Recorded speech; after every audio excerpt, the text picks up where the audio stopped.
I'm really a guy who lives out in the woods. Don't have any of those special fancy titles. But I am a father, and I want my children to live in a Christian nation.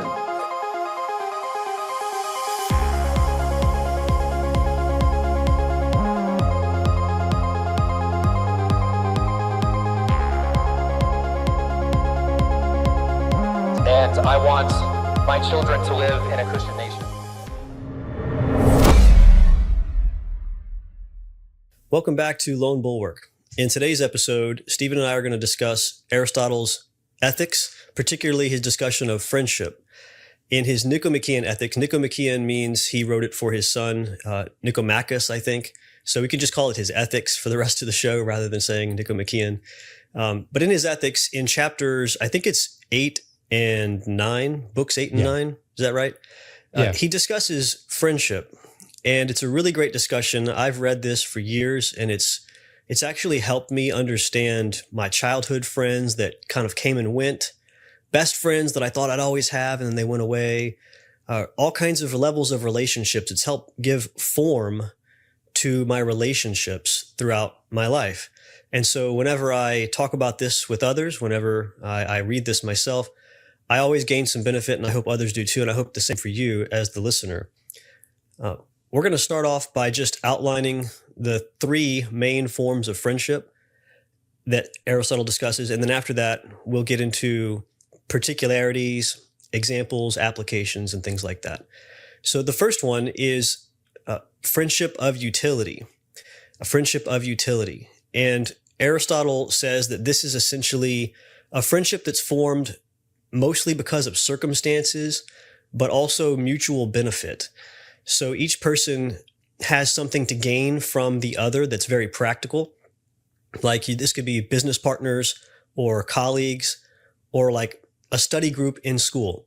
You're in the same class together and you're both taking notes and you're like, hey, let's meet and talk. And then you form a little friendship because of that. And then it starts off as a practical. Now it can grow from there. It can become other things, but it starts off as practical. Aristotle says that these often are shallow, these friendships of utility, and they can dissolve whenever the benefit ends. And so the benefit can be many things. Like there's a song that I've talked about before on the show by Eric Clapton. I don't think he wrote it, but it's Nobody Loves You When You're Down and Out. I think that's the name of the song. He basically was rich at one point and he had many friends. And then he wasn't wealthy anymore and he didn't know where all his friends went suddenly. Well, they were fair weather friends. They were friends of utility. They found some benefit from him. And when that benefit went away, they went away. And I would just say as a comment right now, it's good to understand that this is a level of friendship because you need to know while you're in those relationships that most of these friendships are probably just on the level of utility. So when the benefit ends, the friendship ends. The next level or the next type of friendship. Well, I would say on that, I know we're going to talk about it more, but I think as a preliminary, there's nothing really wrong. You mentioned this, but there's nothing really wrong with having friendships of utility. I mean, you can have people, a lot of times, business partners or someone you contract with. If you have a company and there's a point man for another company and you contract with them, there's a certain relationship. You see him, you say hi, see him at the grocery store, you say hi. But in the end, once the contract ends, the relationship is over. It's like, it's a way that Kant would, and others would say you're using the people as a means to another end. It's like the good is realized not in the relationship itself between the two people or the group or whatever. The good is realized with them as a means to the end. So you have a friendship of utility with another company. The good is not in that relationship itself. It's actually in whatever the contract is and whatever the good is in state of the contract. So, yeah. But so there's nothing wrong. I mean, a lot of our life is like that, and there's really nothing wrong with it. But as as you're going forward, this is a lower state of friendship that is necessary and yet not sufficient for a complete sort of life. Yeah. So I had a bunch of friendships like this. So I used to do a lot of construction work, and whenever I was doing that, I have friends who are bricklayers, friends who they can get a hold of a lot of great exotic wood, and you form friendships with those people when you're doing those things. And when you're not doing those things anymore, or you're not working on that sort of project anymore, you don't talk to that guy.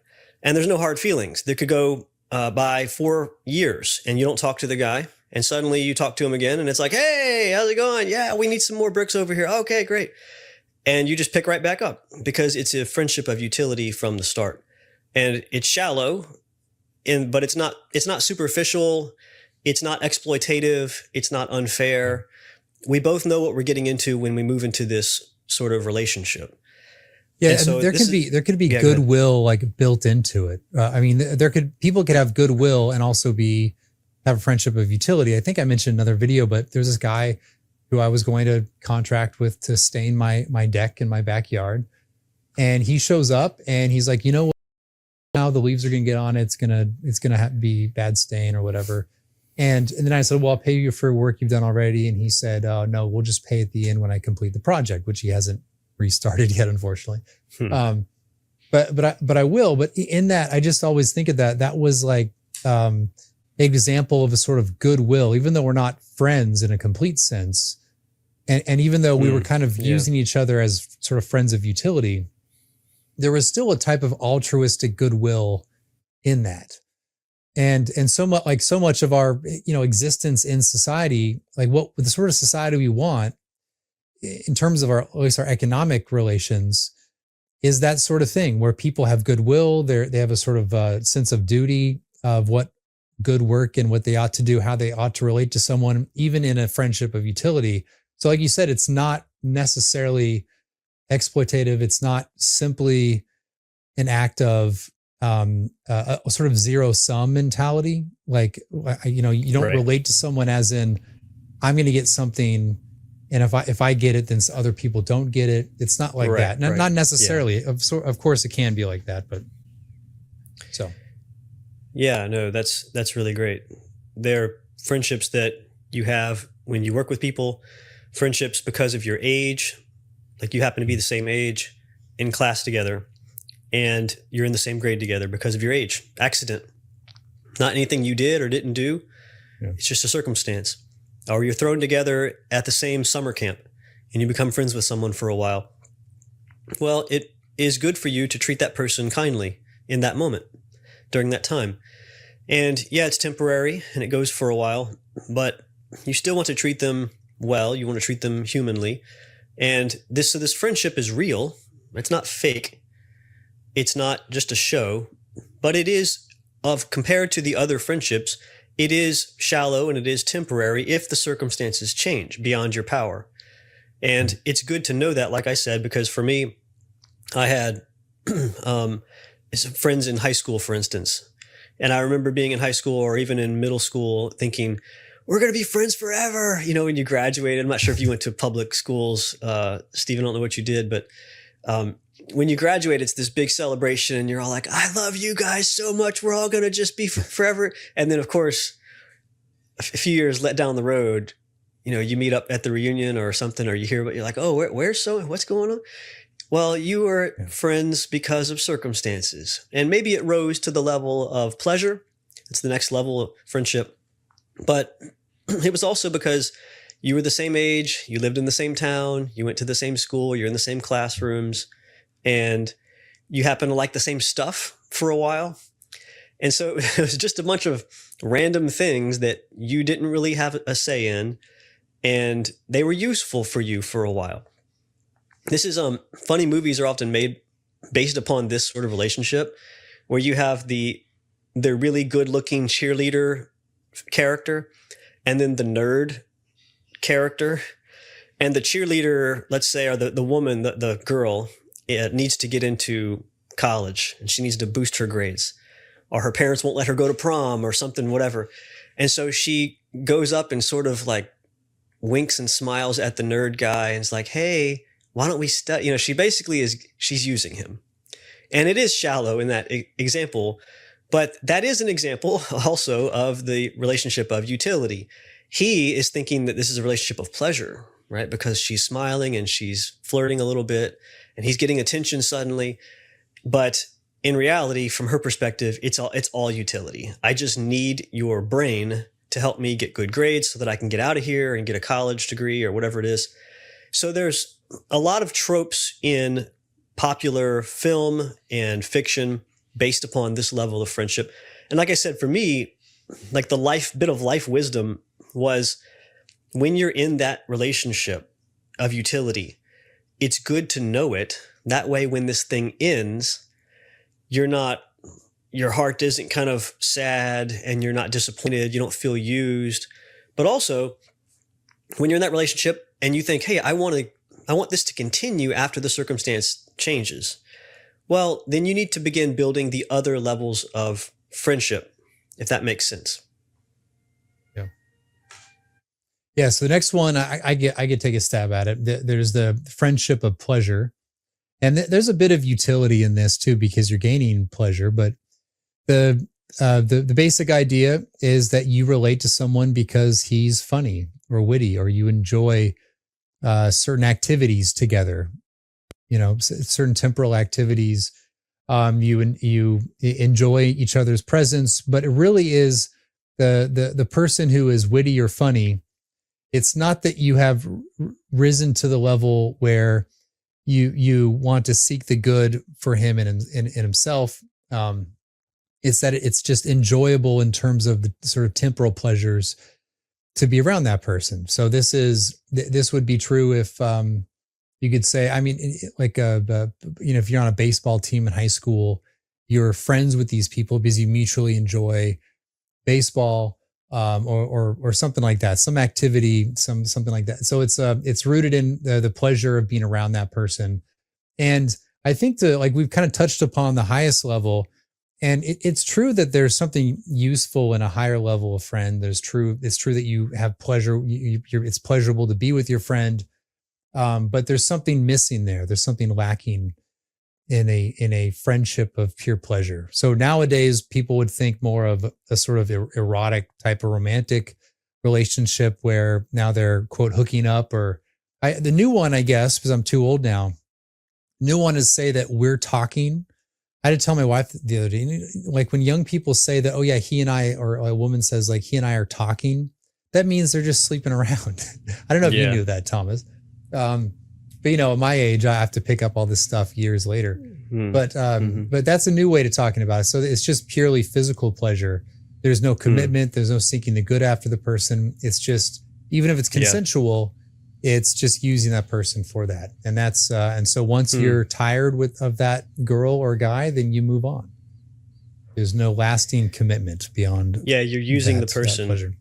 Aristotle, that's one of the most jarring statements he makes. In my book, at least, it's like around line 1156 A and 1156 B.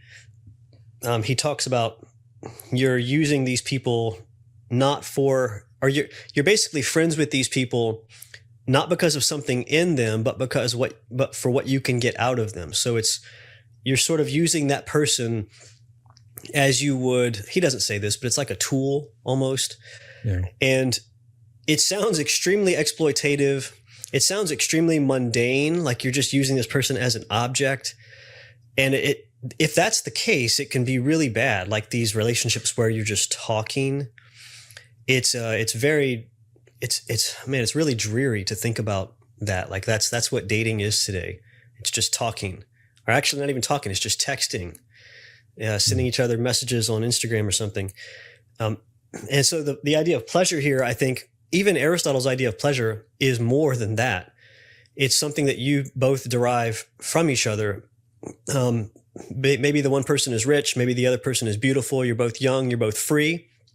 You can go riding your bikes together, go trail running or skateboarding, or both go boating or something. I know old people, by the way, who do this. They're retired and they all can just go travel the world together. And so they're friends because they go traveling together. Otherwise, they wouldn't know each other. So they're like pleasure friends, even in their old age. And that's not really as exploitative as the relationship that you were talking, but it is the sort of the same wheelhouse, so to speak. And so there are some dangers here, definitely to be avoided. Yeah, I'm thinking too that some of the marriages without children, Aristotle actually mentions at one point that he says that the relationships in which there are no children usually tend to break up, like they have a higher, statistically, but that's what he says. I don't know if that's true today, but I do know. I met a couple of years ago. I met this guy who he absolutely did not want to have kids, and why? Because now they can kind of do whatever they want. They can go to the restaurants, they can go on the vacations, they can do all these things. And it struck me that it was the sort of relationship between he and his wife that was based upon a sort of mutual agreement of pleasure seeking. So it wouldn't surprise me if these sorts of people would be the ones in the open marriage and all sorts of things. Because after all, it's really this kind of this sort of alliance or partnership in seeking pleasure together as a couple, right? So I think that's another element of it as well. And that there's just, in our society, there's an incentive to make all your relationships a relationship of pleasure and not something deeper or more than that. Yeah. And that's true for guys as well, where now instead of being friends where you seek higher things or more noble things, it's a type of friendship over, silly things, temporal things. I wonder even if like you're friends with a guy simply because you like the same football team, you get together on a Sunday, you watch a football game, and that's it. You enjoy your time together, but there's nothing higher. There's nothing there. There's no sense of mutual duty with one another in the things that are higher in life. And that could be perhaps because there's nothing higher. I mean, I wonder if you're in a society where noble action and meaningful work is not a possibility for a lot of people, then I wonder if there's any actual room or place for a higher friendship, right? That in the end, the only options for action are them to group with other people in mutual pleasure seeking for, less than noble sort of goods. So like the culture itself, it kind of funnels people into those relationships. Is that what you're saying? Yeah. Well, there's just no option. Like you think of like if you had like Aristotle says that like true friendship is a recognition of someone else's virtue. Well, if there's no like say opportunity to act courageously because the state covers all that stuff, and if you do act courageously, you go to jail, whatever it is. I see. Yeah. If like the civic virtues are not there, then why even be virtuous in the first place? Why seek after the noble things at all when there's actually no open forum in which you can act in those virtuous ways? So then in the end, everything is a matter of, you think of like the classical city states, they constantly needed, that's why it's such an emphasis on virtue, because you needed that sort of noble action just to survive as a community. And now our systems survive on bureaucrats, with a state that has tremendous power, both to punish you and to kind of restrain, bad action out, like a crime and all that. And so, there's just what's the use, except for like this sort of barstool conservatism. I don't know if you followed that with that Portnoy joke clown. Yeah, there's this thing. It's like a gambling / sports thing, and there's no higher noble virtue to it. It's all degenerate and clownish. It's kind of like Bud Light culture. Yeah, like it's sort of like a Bud Light culture. Okay. And it's sort of brash and loud and fat. And so like it's like propped up as like this is the enjoyable life, is to be sports fanatics, fat, drink too much beer. Yeah. And obsess over your favorite, dude on the sports ball field. It's like and so in the end, like you don't have any meaningful relationships because it's all tied around this sort of base, unimportant sort of things. There's nothing wrong with being into sports. I'm just saying if your whole ethos, if sports is like a synecdoche of your entire life, like your obsession, if that's kind of like an example of what your entire life is, then you're not seeking anything higher. But that's encouraged. It's cool. It's, whatever. Yeah, it sounds fun. I mentioned Bud Light culture because I don't watch any television at all anymore, but I remember all the Bud Light commercials of the past several decades and how they were always just these ridiculously slop level degenerate, like stupor. I remember the one where they called each other and they said, "What's up?" Remember that long ago? Yeah. And it was just like these guys drooling on themselves on their couches, and they were just like, yelling in the phone. And it was like, hey, drink Bud Light or whatever it was, Mountain Dew or something, and just have fun and be ridiculous and have fun. And that's the sort of mentality of the whole culture was what we're saying. It's not just like, oh, just do that on the weekends. Like, no, this is like your identity. This is who you are. You're a grill bro. You're a sports ball fanatic. This is all you're talking about and all you're thinking about. And your whole friendship circle is just people having fun all the time.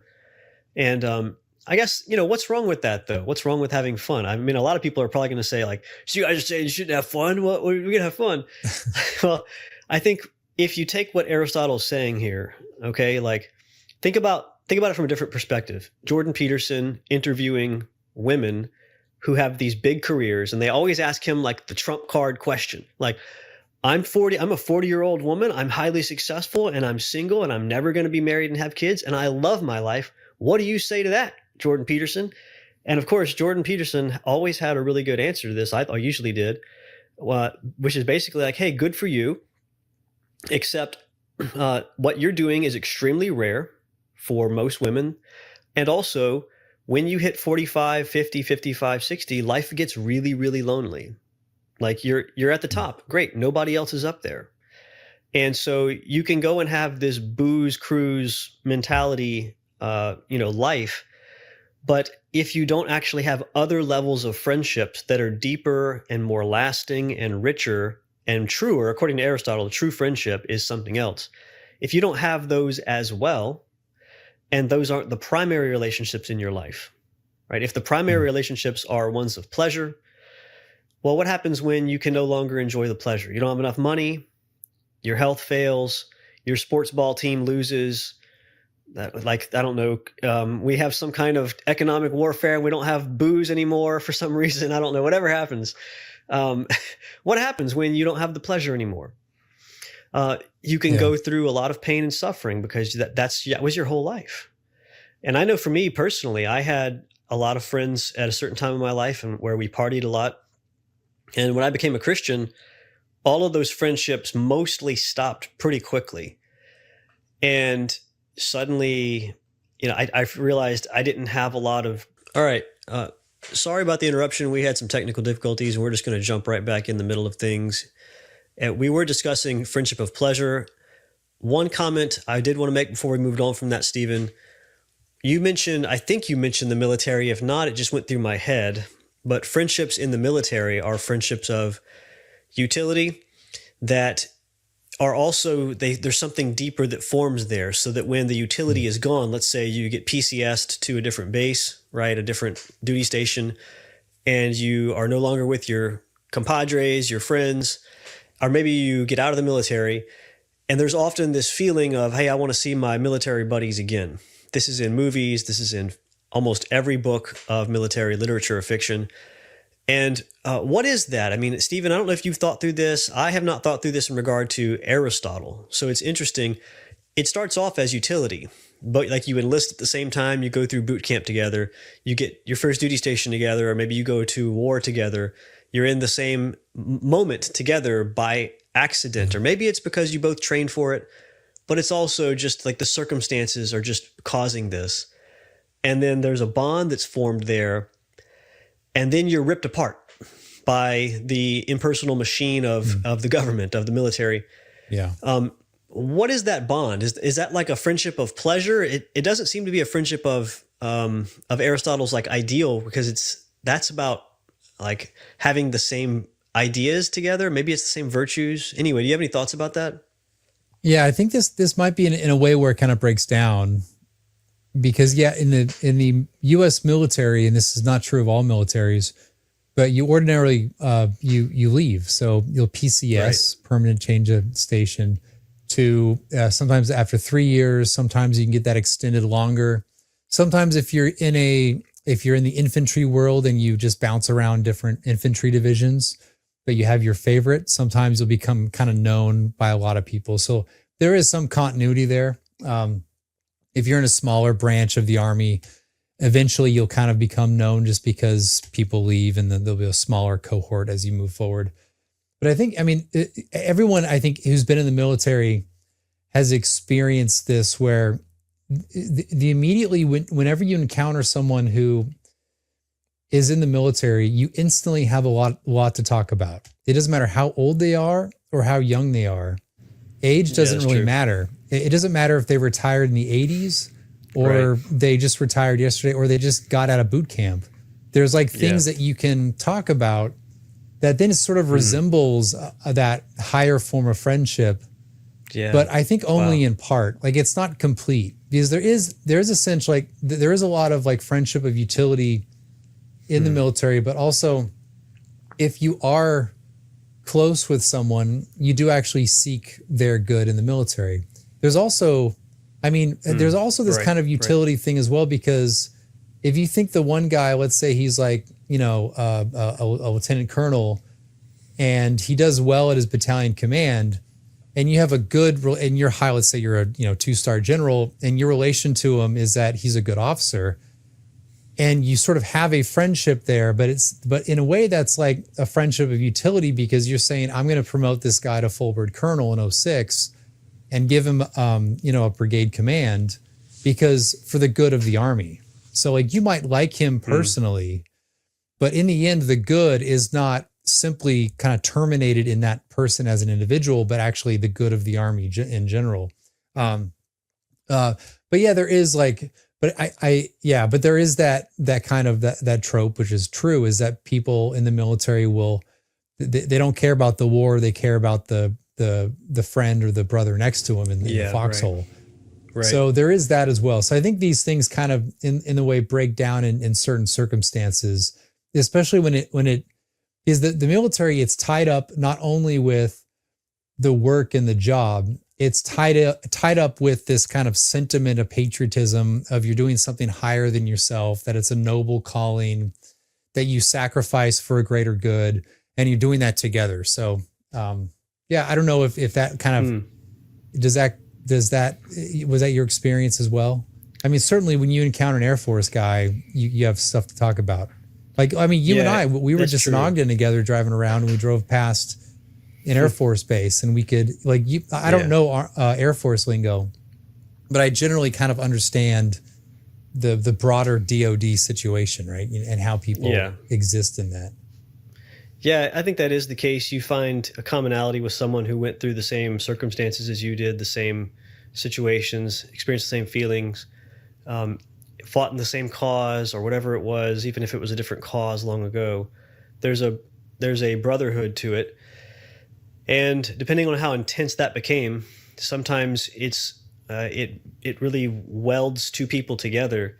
There's a picture, for instance, in a book called 10,000 Days of Thunder. It's about Vietnam. It's a short book. It's not for young kids, but it's like a big picture book, and you could give it to like maybe 10 years old and up, because it's about war. 10,000 Days of Thunder. But there's a picture in that book, and it's of a white man and a black man, and the white man is on the ground, and he's kind of wounded, and he's looking up, and you could just see his face is just in pain. And the black man apparently is just getting there, and he sees, and these two men were friends, and the look on the black man's face as he's approaching his white friend, and this is in the 70s, right? I mean, this is in a time where it's notorious for racial tension and things like this. And just the look on their faces is one of like this indissoluble bond of that only war could bring to two people. Now, I'm not advocating that we all go to war in order to get along with our fellow man and solve racial problems. I'm not saying that's the solution, anything like this. It's not like like that. Which it actually it's doesn't, interesting. by the way. It doesn't actually do that. Yeah, I know. I mean, I'm just saying, you though, got a this- snapshot of like a unique situation. Well, I mean, that sort of thing would happen in the case of war, especially if they're a frontline sort of infantryman.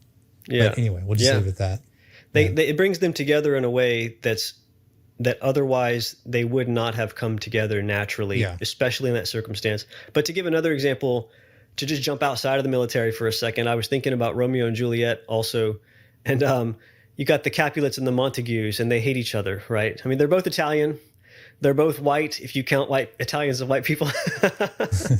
Oh, they're like Northern Italian. It's Verona. It's kind of north. So maybe they're like more white than the Sicilians. Anyway, sorry if anybody's out there Italian. But you have these two people, and they're young, and they're late teens or something, right? Mid-teens. And they fall in love. And then they realize, oh no, she's a Capulet. Oh no, he's a Montague, or vice versa, whatever it is. And that circumstances have to tear them apart. So you have this dynamic of I'm young, she's young, he's pretty, she's pretty. We're both, the feelings are bubbling already just because of natural biological circumstances. You're at a party, you're both dressed up, you're looking for fun, and then boom, you see her, she sees you, you fall in love.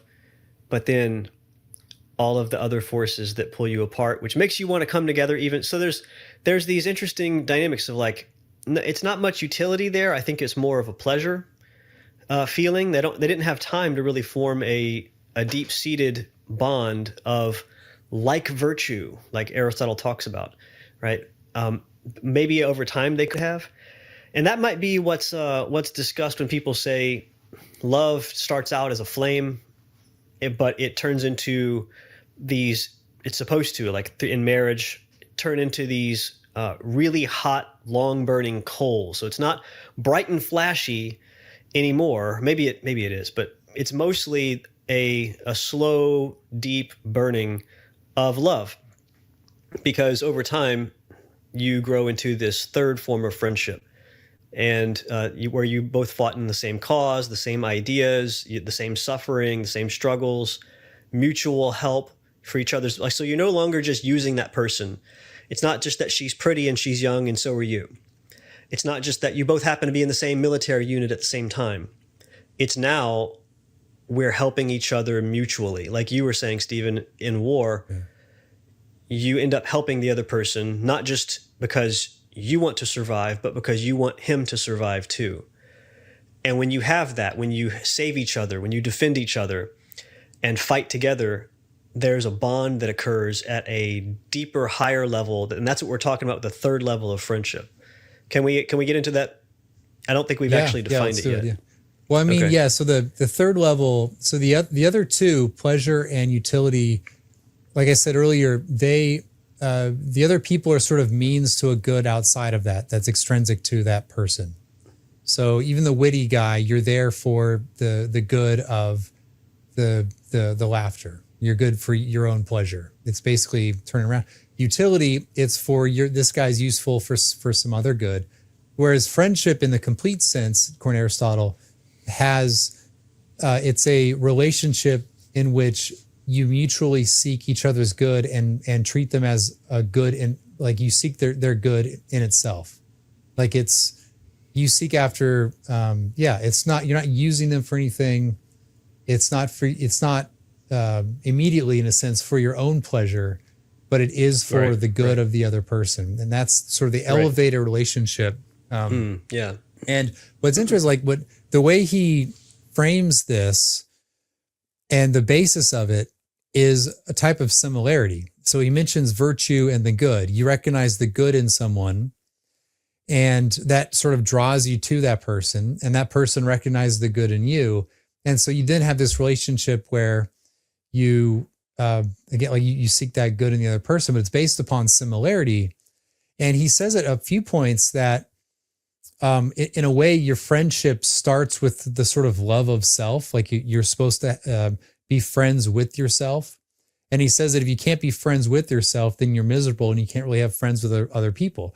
So there is this type of, it's what, like, I think this is where Aquinas gets it.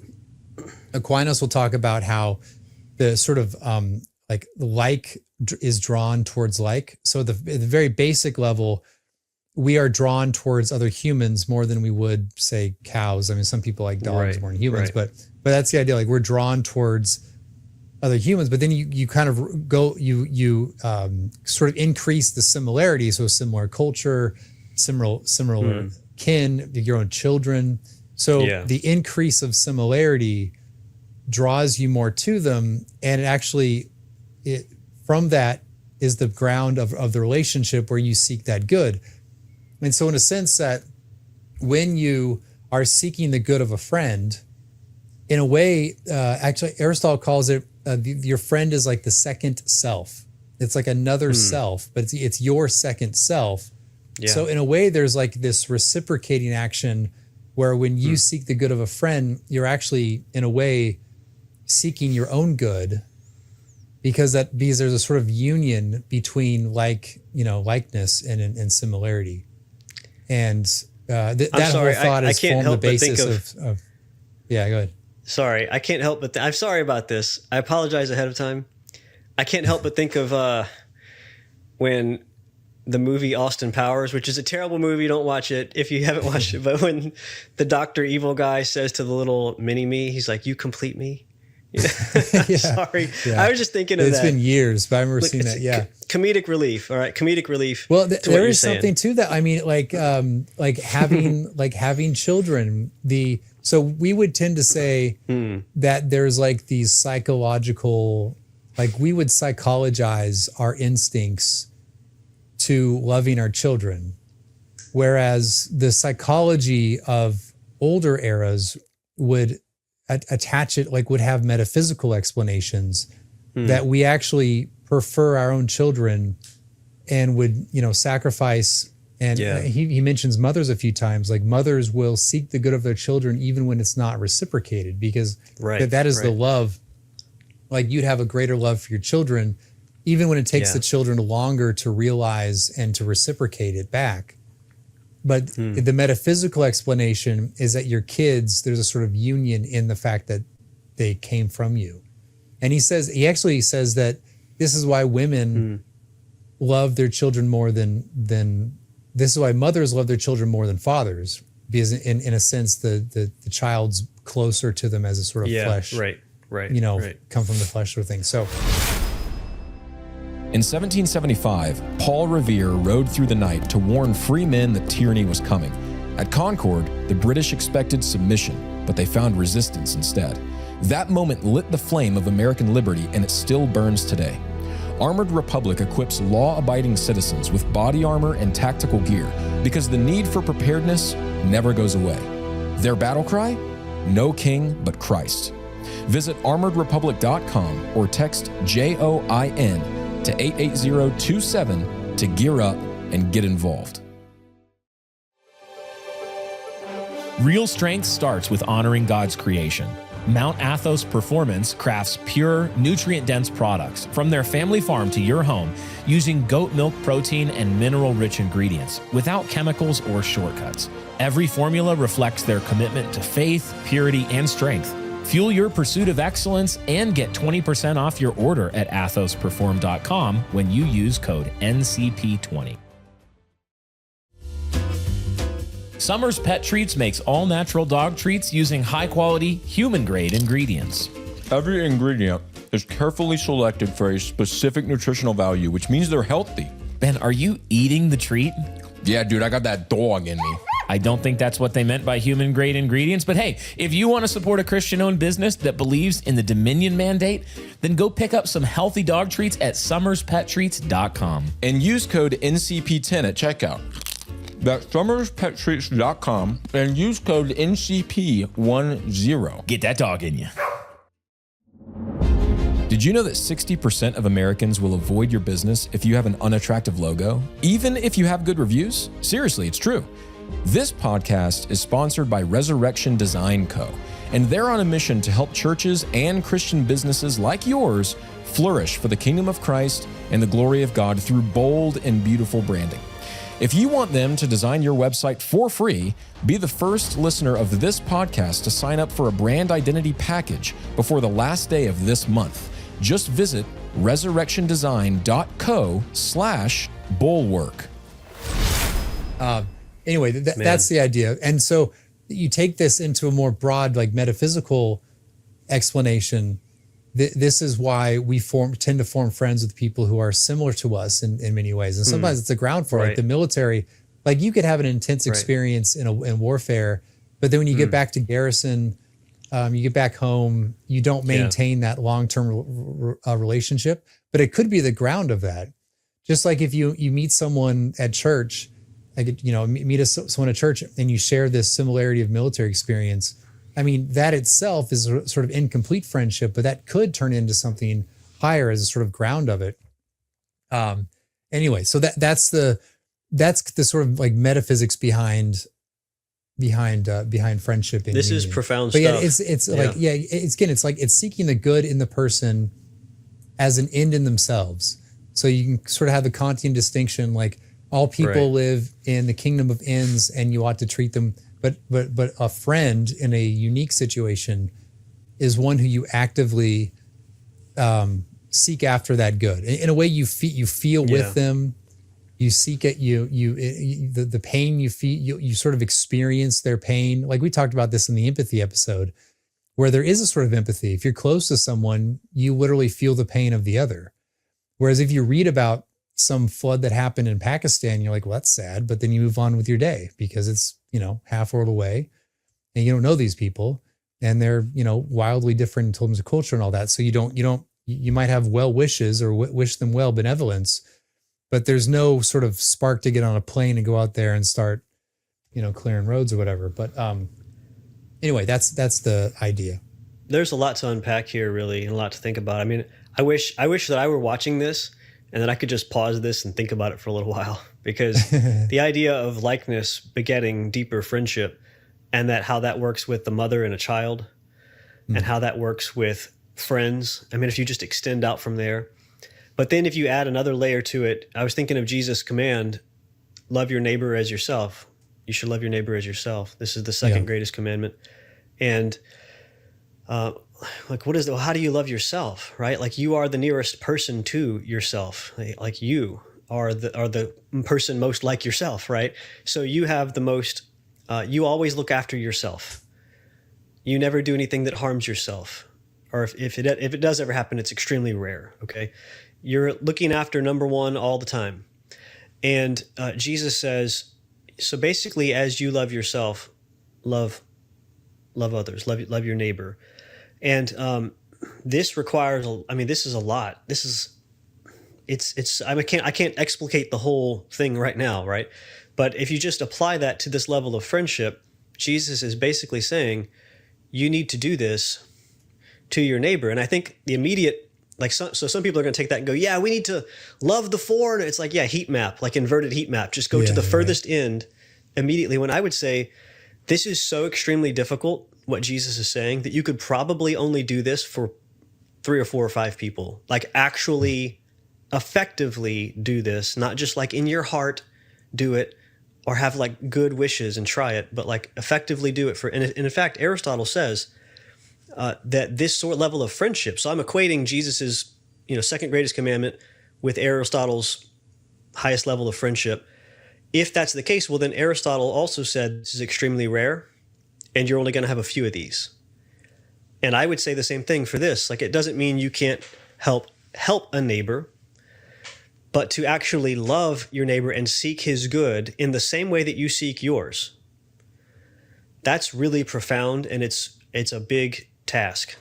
And you could probably I was going to say there's a natural end to this. Like, we have to, I think when we think about when we think about ourselves as human nature, we have to think that these, say, structures of the mind or these proclivities or inclinations or this truth about how we're drawn towards similarity, we can't separate that from the end in mind. Like everything, all of our structures of being, we're not just form and matter, we're also final cause. We're also the end.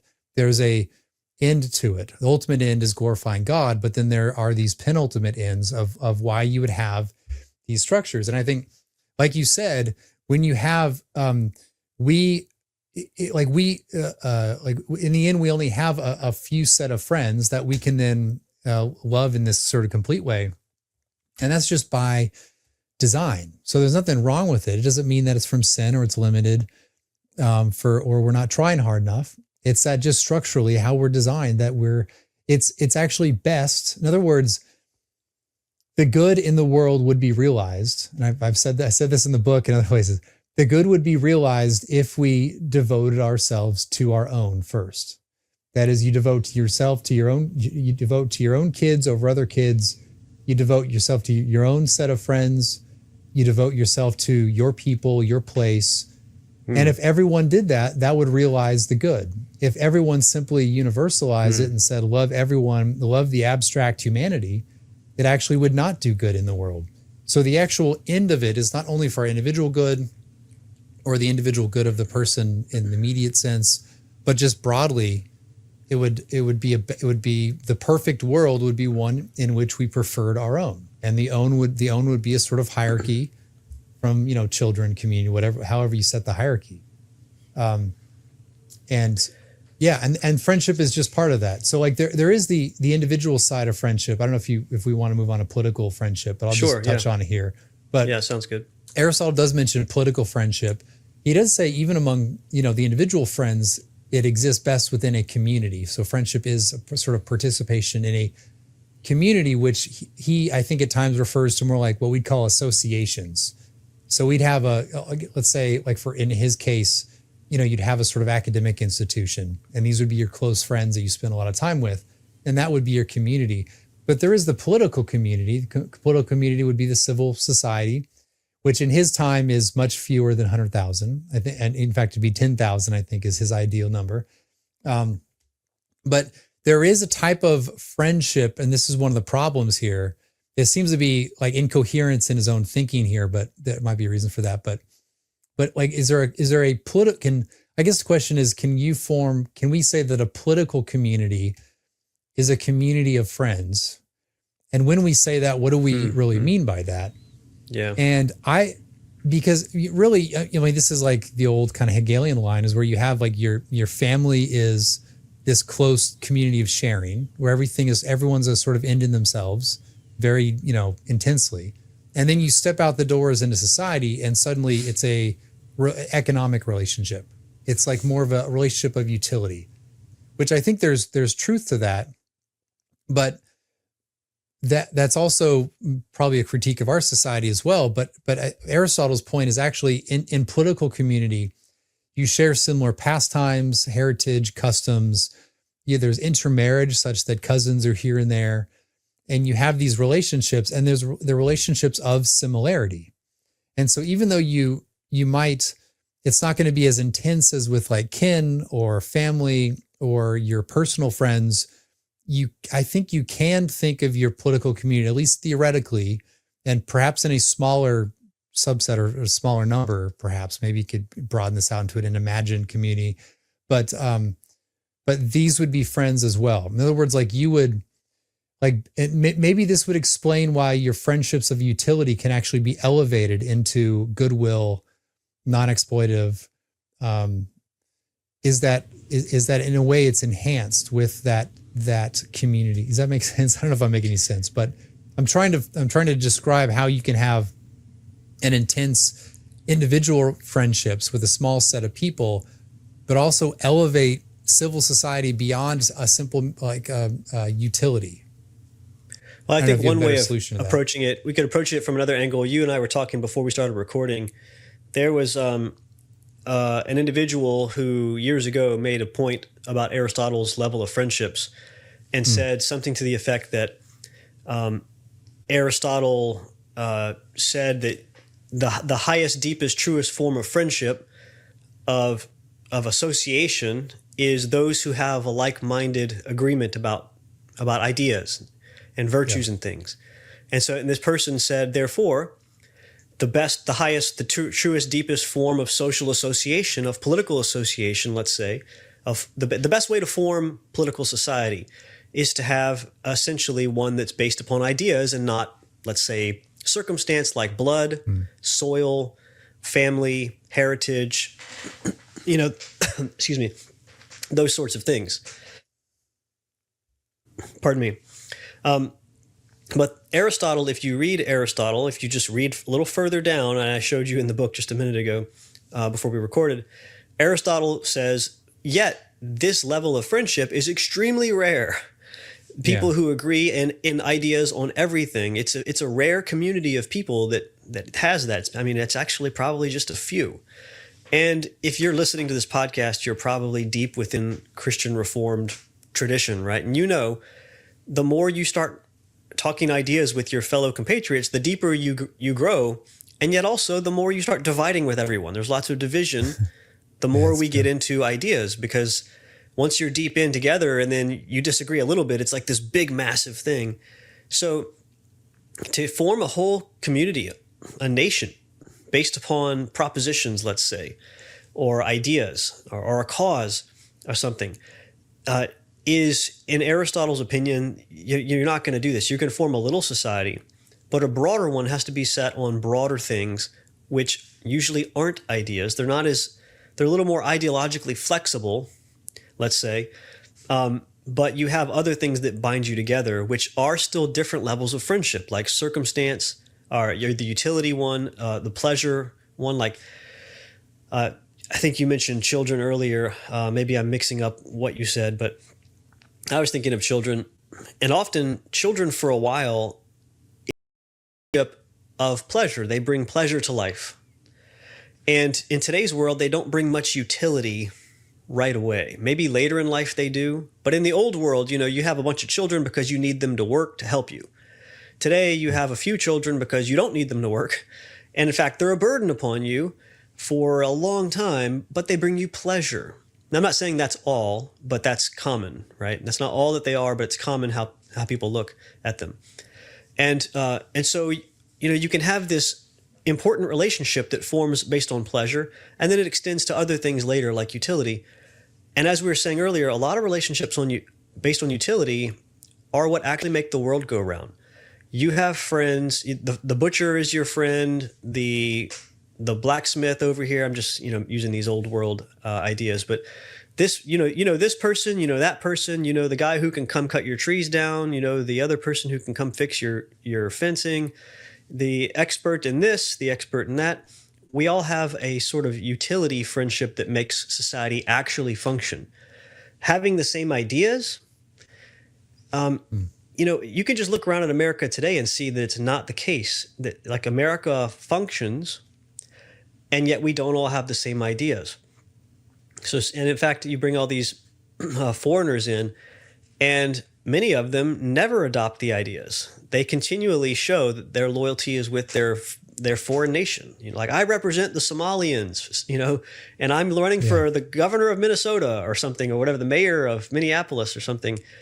And it's like, and he calls Somalia home. Yeah, it's like, like back home. It's like, oh, okay. Totally not grasping our ideals, right? Our values and all this stuff. But hey, he's here, and he was given citizenship, and he makes money here, and he's basically using America like a relationship of utility.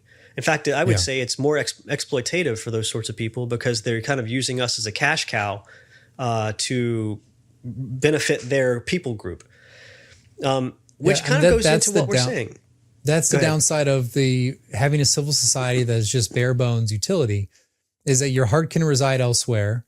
Your actual friends and closeness are elsewhere. And so you use the United States as a means by which you aid the people you truly love, the homeland you truly love. And instead of having, and this isn't necessary for that, but a lot of people come here and then they just don't have any sort of gratitude for the actual system created. But what I think is that, and this is why I want to emphasize that I think that even political community can be a form of the highest friendship as a sort of collective group when you share the similarities that are particular. It's not mere ideas. I think there's an element in which ideas matter that you can trace usually to the founding of the state or the founding of the nation. And so we have founding documents that say certain things. We're attached to these phrases. And so those ideas do, in a way, link us together. So you don't want to just toss out the ideas, but then you have to think of the ideas in a totality of similarity, which will include a common history, connection to events, ancestry, a love of certain heroes within your past, and also a sense in which this place in which we dwell is home. This is my home. This is your home. It's a place for us to have children and to them to then make it their home as well. So, and I think there's a form of friendship. Like, I think it's probably, I want to say it's more in the sort of background of experience. Because most of our interactions, it's like, it's utility. You go to the grocery store, in a way, you use the cashier as a means to check out the stuff you buy, and then you leave. But in the background of that experience, in the sort of pleasant, you can identify it in the pleasantries you mentioned people, the sort of manners you adopt, the way, the expectations you have of each other, and those sort of cultural traits. That's a sort of the background experience of actually you're in a community of friends. But I do want to emphasize that I think it has to be rooted in particular things and a common way of life. It has to be a robust way and a more comprehensive way of life. I know someone who wants to say that New York City is a sort of, community of friends. But really the governing, if anything unites the people in New York, what unites them fundamentally is simply license to do whatever you want. So it's a sort of mutually agreed upon pact in which you can be and do whatever you want, and we just won't bother you and you're doing it. But that's simply an idea. It's really just an agreement for mutual pleasure. And that's all that is. So I'm talking about a more robust community in which you have a way of life where there's common expectations, where there's corrections for behavior that, like the sort of behavior where your kid could go into another neighbor's house and that adult would say, no, we don't do that, and correct that person, where there can be mutual trust and mutual ideas of what it means to behave properly. And I think in the end, in the background of experience, that's a sort of community of friends. But it's realized most intensely and consciously with those select few individuals. Yeah. Yeah, there are friends that I have that we have remained friends regardless of life circumstances, regardless of our occupation, even regardless of our ideas among ourselves, like my politics, his politics, my denomination, his denomination. He converted to Christianity before I did. So we were, just the whole way through, but we remained friends because of something deeper. And I think with a community of friends, what you're saying is there's a collection of sort of like friendship artifacts or something. I'm not sure what to call them, but things that make for friends in a political sense, like a shared place, a shared set of circumstances or historical memories, heroes, like you said, statues, even ideas, but like a shared way of living. And those things, those circumstances make for like-mindedness or of like character, even not just in your mind as far as like the ideas you choose, but the way that you are. And those things make for friends in a political sense. And I think, Stephen, one question I used to talk about with people when I discussed Aristotle was how far this level of friendship could extend on a political scale. Could you have, is it like a state? Is it a state scale? Is it regional? Is it just like as big as a city? You mentioned New York. Mm-hmm. New York is this massive city, so let's not use New York as an example. But politically, I know, for instance, in Louisiana, the people in Louisiana, the people who live in the Cajun areas, they all see themselves as a people. And whenever some disaster hits or whenever there's some celebration to be had, like some festival or something, even if everybody's not there, generally there's this like-mindedness among everybody that we all know. We all share in the feeling. We all share in the celebration, or we all share in the suffering. And we all go help because we know that we owe each other something. And there's this reciprocal feeling or bond between us. And it is a certain area, but it's a small area. I mean, it's like less than half of the size of a state down here. I guess you could feel it also with when we were attacked in 9/11. Everybody kind of felt like an American during that time. We're Americans. We're not gonna put up with this or whatever. We're gonna band together and come back and rebuild and all this stuff, and retaliate. So how far can friendship go? I mean, Aristotle talked about the ideal size of a city, for instance. He said it was one that you could walk across in a day, I think. So maybe like 15 miles wide in all directions, maybe, or something like that, 10 miles. Yeah. Like, what's the ideal size, right? How big should a city be for the human scale? Because at some point, you can no longer maintain friendships past a certain geographic boundary, perhaps past a certain cultural boundary. Sometimes it is just like a river separates that city from this city, or that country from this country, and friendships also. So it's interesting how friendship works on a political scale, and I think you're right that a functioning polis, a functioning society, is one that's comprised of friendship at some real level, and beyond that, or if you subvert that, right, by importing lots of people who aren't our friends, they're not trying to be our friends, they're never going to be our friends, they're actually their own friends, and they're using the levers of our society to benefit themselves. You're creating antagonism within the political system that's sort of like, I'm not calling these people a disease at all, but it's like introducing some sort of destructive force inside of an organism. If the organism by design is one of friendship, you introduce another group of friends that aren't ever going to integrate. You're corrupting it on purpose. That's what you're doing. And the founders talked about this with immigration. The only way to really do it is to bring people in slowly so that they blend into the rest and become part of the whole. I mean, I think to answer that, at the local level, you're going to have this more kind of immediate, in your face, intense type of, of friendship around these particular things.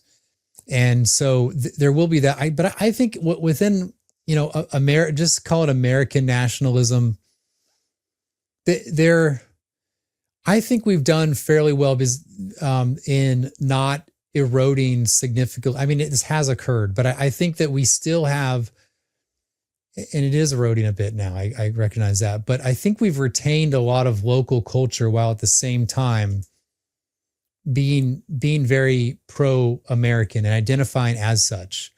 So I mean, when I was at West Point, people from different come from all over the country. It's not like your state school.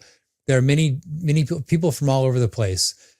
But what I realized in being in the Army is that we're all, even though we're very proud of being from Georgia or California or wherever, and we prefer that place, there still is there's a sense of, I'm going to die for my country. Like, people rarely say, I'm going to die for my state. I mean, some people might prefer to die for their state over the country, but nowadays, but there was a sense of, like, I'm going to go fight for my country. And so there was a way to reconcile the national and the local that I think America has done probably better than some other countries. And we've just kind of adopted that.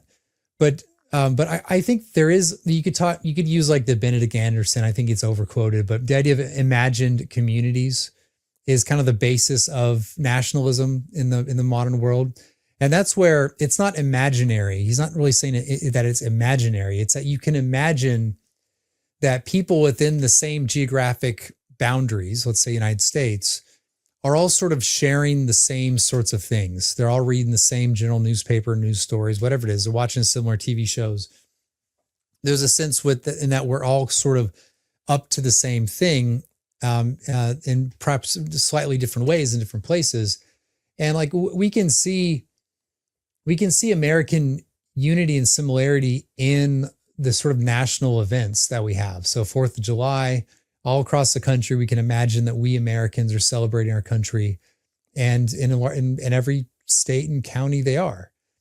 So there are, I think, those similarities. And having lived in a lot of places in the country, there are differences, but it's not hard to realize, it's not hard to feel like I sort of like I could belong here, or I can, like, I'm with my fellow countrymen. I mean, there's some places you move in the country that you don't feel like that at all, but I'm saying, you can in different places and all across the country feel that. And it'd be very different than suddenly you moving to Romania, like, or Italy. Like, you would feel, okay, these are Westerners, but at the same time, I guess some people wouldn't say Romanians are Westerns, but anyway, they've Westernized. And so but you'd still feel like a foreigner. But I live in North Carolina. I don't feel like a foreigner. Like, I feel like a sort of outsider to some of the cultural elements of it, but no one treats me as a full. I don't feel like a foreigner because I'm in my own country. Anyway, that's why I think you can have at the background level a nation of friends, if that makes any sense. Yeah, that's good. Yeah, well, just to go back to the military analogy, I know that from being in the military, there are great differences across our broad nation, and yet it's possible to become friends with these people very quickly because there is a shared core among us. Even Northerners and Southerners, believe it or not, can become fast friends, and I've seen it happen personally. One of my good friends was from Boston, and he had all kinds of Boston paraphernalia like tattoos across him, very, very Bostonian. I had another friend from California, but my point is, these very disparate peoples across a broad geographic distance and even cultural to some degree, they share in something, and a friendship is born. And so, yeah, I think you're right, Stephen. I think part of me, though, wants to say, like, you're friends more like in a different way with people around you. But yet at the same time, it's odd, isn't it? How the nearer you are to people, the more that you are friends with them, but also the more that you dislike them. Yeah, like you could think really highly of people who are far away and you never see them, and like, oh, the wonderful Chinese people, they're so beautiful and wonderful. But the neighbor next to you, you're like, oh, that good for nothing, slouch and lazy guy who, so it's interesting how friendship works. But the other thing about that is that there is the idea that everything positive comes from negation. That's like and the idea is that even your neighbor that you don't like, when there's collective opposition, let's say someone invades, then all of a sudden you're reconciled and you're fighting next to them. So there is, like, in ways that would not be true of other places. So if you have a good friend who's Chinese who lives in China, you'd feel for the guy if, like, there was a war and he had to fight, but you're not going to go join that war and join the foxhole next to him, most likely, unless you're a crazy person who wants to go to Ukraine and fight the Russians.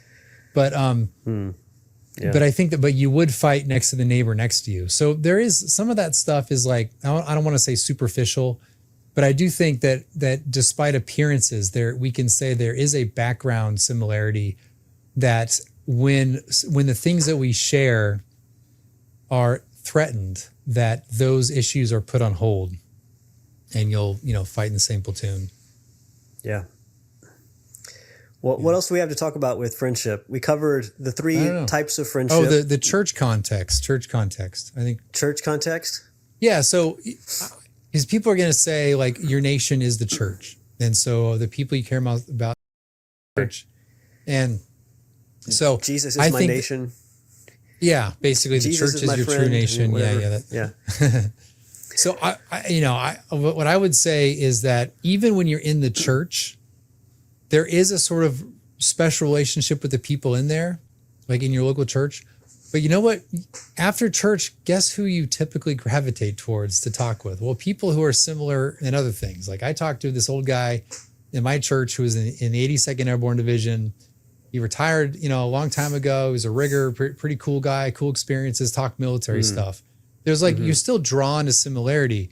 Now, you should deliberately choose to talk with people you're not similar with, but there is that natural draw, and you tend to develop relationships with people in the church who have similar interests. So if you like theology, well, guess what? You start a theology group, and guess who shows up? Only the guys who like theology. And now you have this little community. Yeah. The other thing too is that, the fact that the fact that you share the highest good, so everyone's united to Christ, that's the highest good, but it's not the only good. And so you share similarity in the highest, but that doesn't mean you share in all the other sorts of goods in life. And we have to live in this world. And I think that our natural being, our telos, the end of us, the natural end of us, is not only to unite around that spiritual good, but all those other things that are necessary for life in this world. Common language, common culture, common way of life, common place and common home. And so all those things, so in other words, quantifiably, in a sort of quantified sense of the goods that you share, you would have more with people. Like sometimes you'd have more than even non-believers sometimes. So friendship then, the point is that you don't only you're not friends with all believers, but that there are these other goods in which you can share a life in common on earth. That is, you're not just doing this heavenly thing. Yeah. And those things are prerequisite for that. Yeah, well, no, I was thinking that pushes back against all the nonsense about the. Anyway, go ahead. Yeah. In Christ, we have a deep bond. I think I was thinking of Jesus' words: "Greater love has no one than this, that a man lay down his life for his friends." Yeah. So the greatest friendship is not merely like just laying down your life for your friends, but you give yourself for your friend's good. So this is what Aristotle says. You are no longer trying to seek good from your friend, using that person for your own pleasure or utility, but you're actually laying down your life or helping that person, like sacrificing yourself in some way, inconveniencing yourself for your friend's good. That's the highest form of friendship. And Jesus did that for us. And so in Christ, we have a really deep bond right off the start. However, in Christ, when you go to church on Sunday, among Christians, there's a hierarchy of friendships. You have more friendship with people who are like you. Let's say you're a 30-year-old male and you're married. You're probably going to be friends with other males in your age range, probably more often who are married than not. Then you are going to be friends with 5-year-old girls, let's say. I mean, come on, this is just obvious. Like, you're not a 5-year-old girl. But hey, we're all there. We're all Christians, right? I mean, so why not just be equally friends? Well, of course not. There are also circumstantial, material, physical differences, social differences, and all kinds of things that change our relationships to each other. And so it's not wrong, it's not immoral to say, well, look, we're all in Christ, but that doesn't mean, and we all have a very deep friendship in Christ, but even still, we can have deeper, or not just deeper, but added on components of friendship with some than we do with others. This is something I was talking about years ago when a certain pastor was saying that he has more in common with the Anglican Nigerian princess, Fantasia character that's fictitious than he does with his like local white neighbor. My first criticism is, no, you don't even talk to those people ever, right? But in reality, in one sense, you have a very deep connection with this Christian far away, but in another sense, you have other things in common with people near you. So it's not like more. Right, as though there's like this much on the bar graph, and this much on the bar graph. It's not like that. Like, you have a certain level and type of friendship with this person or relationship because you're in Christ, and you have a certain type of relationship with this person, and they're different.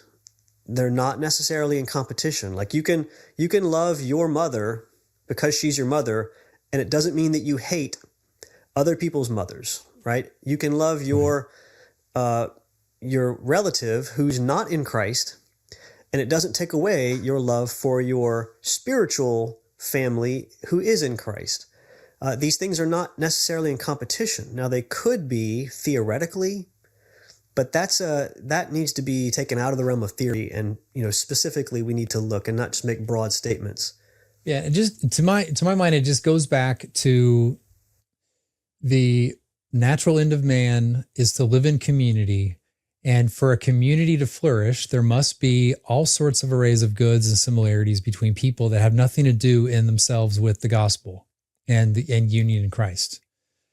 And so even in the church context, you're surrounded, it's a sort of a sacred spiritual union. You're in the church, but the church itself is not designed with fire departments and to create civil law, to have police officers, to have a market, and to have, in a way, even to have schools, even though they're often attached to churches. And all these things are part of your civil life that occur outside of your ecclesial life. And those things are what you spend most of your time in the world doing or in. And they supply quantitatively the means for a good life, a life lived well with others who are living well as well. So we're ordered to a friendship that goes beyond the spiritual good, because we're ordered to live well in this world and in the next. And to live well in this world, you need to share things that are not in themselves from the gospel. So there's the argument. But all right, there's tons of stuff about friendship that we haven't. But there's he's got 2 books. It's really long. You can read it yourself. So book 8, book 9 of Aristotle's Ethics. I don't know. I have the Bartlett Collins translation, but there are all sorts of translations out there. I put mine back on the shelf over there. So over there. Yeah. This is kind of a newer translation. The biggest The biggest thing I've taken away from this over the years, I've said this at the beginning, I just want to repeat it, is that it's helped me understand the relationships that I have and how to make the most out of them. So like Stephen and you and I have a friendship right now, and it's one of ideas. We agree on the same ideas. We are intellectual kind of partners, and we talk about them and things. And, and I tried, just to be honest with you, whenever I come upon a new idea, like let's just say, for instance, I started getting into communism. Totally not happening. But let's just say I started to agree with leftism and communism and stuff. Well, I would one of the things that happens in my mind is how is this going to affect my relationship with Stephen? I think about that. Now, it doesn't stop me from going that way, but I just know hey, if I keep going down this path, I'm going to have to tell Stephen, and that's going to wreck what we're doing. And so on. Now, I'm not saying I throw away the idea, you need to pursue truth for the sake of truth, but also you have friends. And if you have ideological friends, you change your ideas, you're going to do something to that relationship with your friends. And so whenever there's a lot of things I could say online, by the way, social media, that would affect our friendship, right? And I don't, because I'm nah, you know what? My friends, they probably don't want me talking about that subject or saying talking like that. So that's not the only reason, but I'm just saying that there's all kinds of things. I need to maintain a certain relationship and friendship. And so it helps me to know what kind of friendship I'm in with people.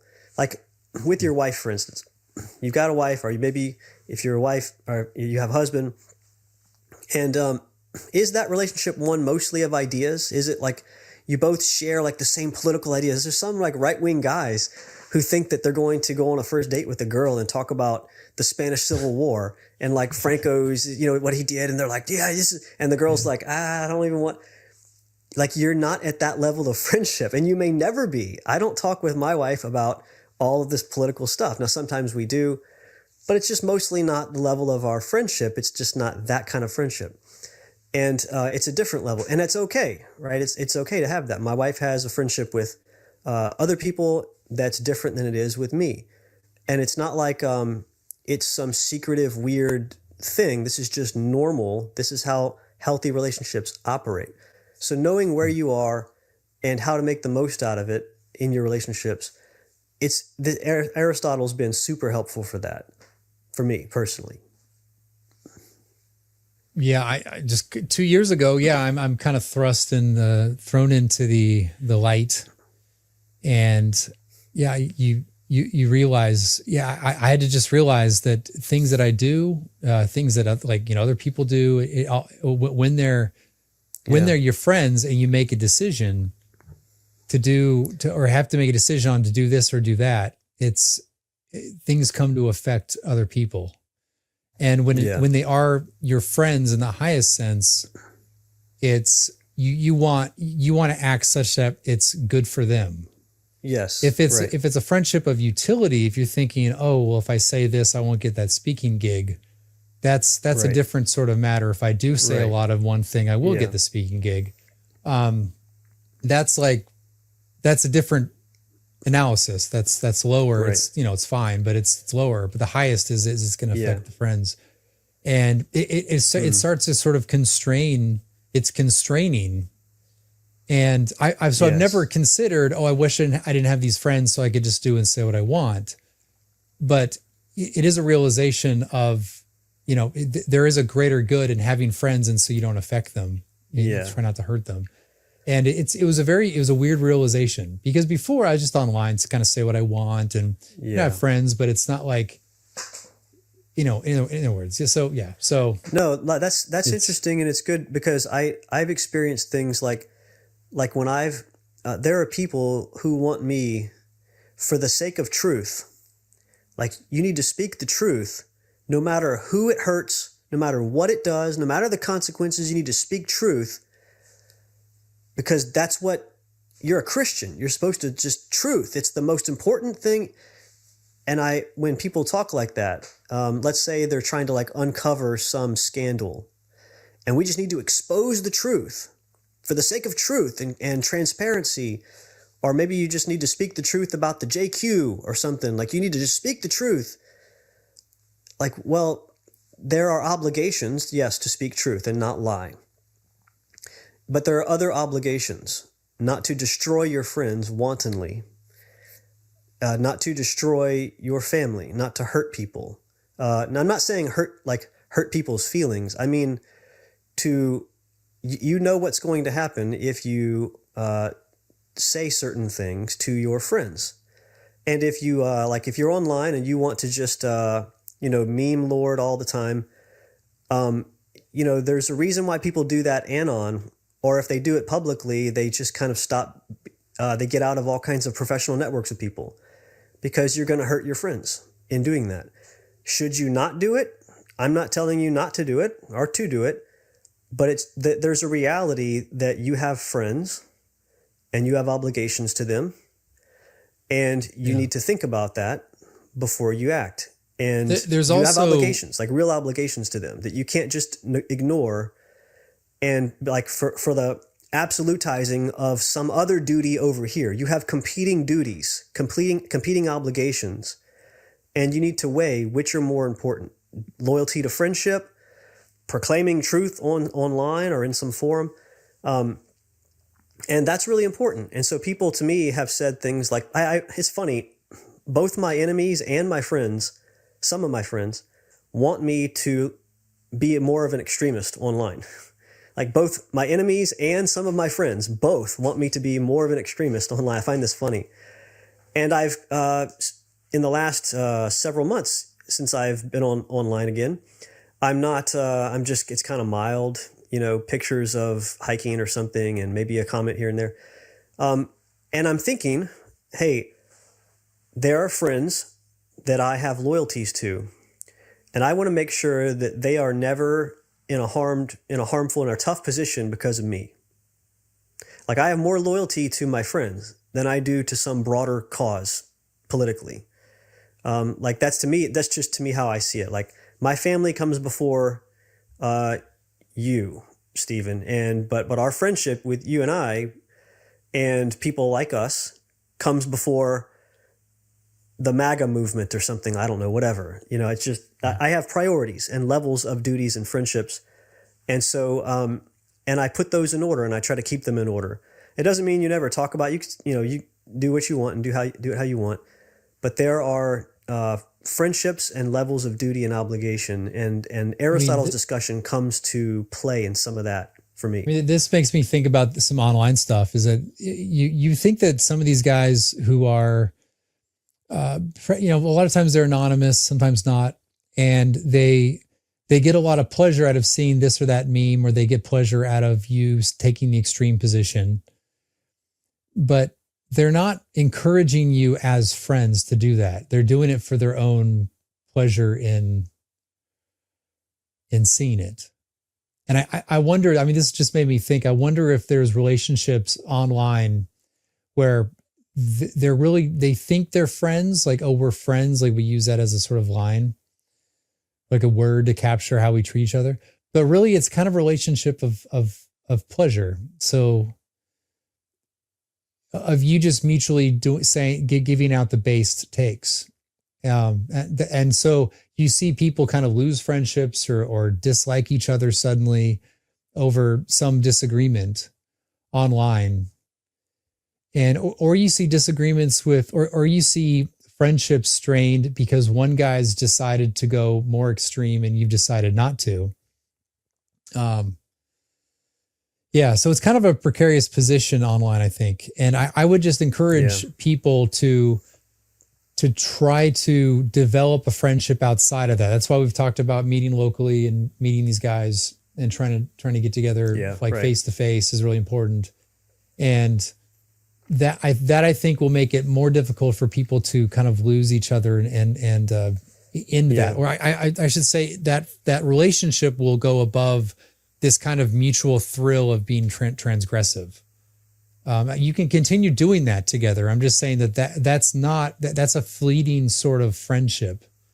Yeah. I also think that, if the people so we have people in different camps on the Christian New Right, different strategies, targeting different people, different approaches. And I've always said that we have to maintain as friends, despite the fact that maybe these people aren't saying what you want them to say, or what they're not saying what you're saying, or they're not focusing on this issue, but you are, and you care a lot about it. In friendship, there is the realization that different people are doing different things based upon their own constraints or their target audience or their strategy or their end goal. And this is why face-to-face or phone conversations are so important, because then you realize why they're doing the sort of things they're doing. I just had a conversation with a guy a couple of weeks ago on this very point. We talked because I'm trying to understand what he's doing. Why are you engaging in this way? And so now I understand, right? Because you kind of know these people and what they believe, but then you realize actually there is something more going into their engagement. And that's the importance of maintaining friendship despite the appearances of, despite the different strategies. But if it's just purely based upon the transgressive thrill, then it's going to, you're going to need more and more transgression, over and over. You're going to need to go get edgier and edgier to maintain that. Yeah. You're going to be perhaps mutually encouraging for self-destruction. And also the relationship itself is fleeting because it's not based on something more than the thrill. Yeah. Yeah. Internet friendships are easily made and easily unmade. And you can have a lot of fun, like kids in the night running through a city, smashing windows and painting the town red and whatever. It's a lot of fun. But when the cops come, everybody scatters. Some people rat on each other, and you find out who your friends are, and you have to remember that. And I think understanding that now when you're going through that, you're friends of circumstance, you're friends of utility, maybe a little bit of pleasure, just been a glee sense. But are you willing to suffer together? That's a different question, right? That's a different level of friendship. Are you willing to seriously help each other out when it doesn't benefit, when one person needs help and it doesn't benefit you at all to help that person, right? That's a friend. And they do. That's a friend. So you have to know that true friendships are few and they're difficult, but they're necessary. You're stronger together. And the many friendships that you have are often of these other kind that easily come, easily go, and they're not useless. They're not shallow or superficial necessarily. But online, you just got to be real careful with that, because if anybody suddenly if any harm comes or any weird things happen, you'll find out real quick. It's kind of like getting into a fight. You ever been with your friends walking down the street and you all get into like this big brawl with another group? You find out real quick who your real friends are, right? When you're getting beat up and 3 of your friends are running away, you're like, hey, what's going on? Your other friends stay to help, right? Suddenly you know who's a true friend. Anyway, these are just lessons like you can draw from Aristotle ahead of time to think through some of these circumstances that you might find yourselves in. Yeah. Just one last thing for the younger guys. So if you're a teenager, a lot of your relationships are not going to last. I think it's in your sort of late 20s, maybe like late 20s, where these things start developing a lot more, and you have lasting relationships. Of course, I mean, if you stay in one place for a long time, that makes it a lot easier. So I would just keep that in mind. Like once you get into the years of your life that seem to go by quicker than the others, that is probably the good indicator that this is the moment when you should have long-lasting friends. And I think one way to do it, if people want to know how to make friends, I think nowadays it's don't do the football thing or don't make that your thing, but try to find something in politics or I started a cigar night. I don't go as often as I should because I'm busy, but now like I got like 15 to 20, sometimes, the overall group is much larger, who show up and dudes just talk for, 2 hours. And anyway, it's just a way to develop these long lasting relationships and perhaps get politically involved. So anyway, that's what I got. You got any last words? No, that's all. Read Aristotle's Friendships. Yeah. And don't just AI it, okay? Go read actually, because your brain will actually form its own unique thoughts. It's totally worth reading the original rather than like, Grok, tell me what Aristotle says about how I should be a friend. It's totally lame. Don't do that. Hey man, I meant to. You're flexing on me there with your Loeb editions. Oh, I got them. I have all sorts of ones right in front of me here. Ow, well, look at you, man. Why do you got to flex on me like that? I'm over here with the Everyman's Library edition. You got the I got the big time one. I got Aristotle's Rhetoric, Cicero's Duties. Ow, and then some man. Tertullian, and then I got an old that's like the Rolex Cicero's edition. work on rhetoric, which is probably pseudo-Ciceronian. Goodness gracious, man! I'm feeling cheap over here. And then in front of me here, look at this. I got Francis Turretin, and I'm you're not being a good friend right now. I'm winning right now. You're not being a good friend right now. You're flexing on me. I got some Bavinck here. Yeah. Thanks I got Rutherford. Anyway, yeah. Desk is a mess. You can't see that, but the desk is a mess. I've got the three little pigs and I got a Pokemon here. Card here too. No, all of that is literature. It's just a bunch of like children's literature, and I got like the cheap edition for everything. Oh man.